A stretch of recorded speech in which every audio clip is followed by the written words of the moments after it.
La chercheuse Nadia Harris a démontré quelque chose que plusieurs pressentaient déjà, mais que peu avaient mesuré.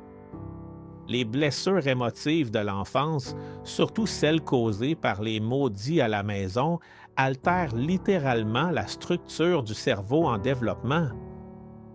C'est pas une métaphore, c'est de neurologie.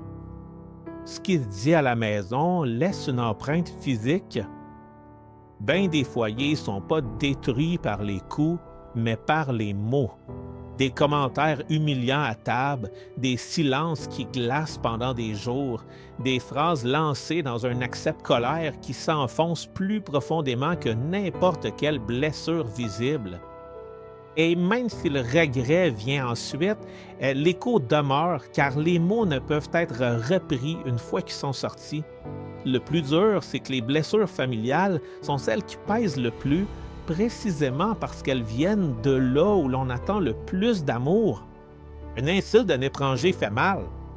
La même insulte venant du père, de la mère, du conjoint peut durer des décennies. Le Christ connaît cette douleur de l'intérieur. Il est venu chez les siens, puis les siens l'ont pas reçu. Il a été mal compris par sa famille, rejeté dans son village. Et pourtant, il n'a jamais utilisé les mots comme une arme.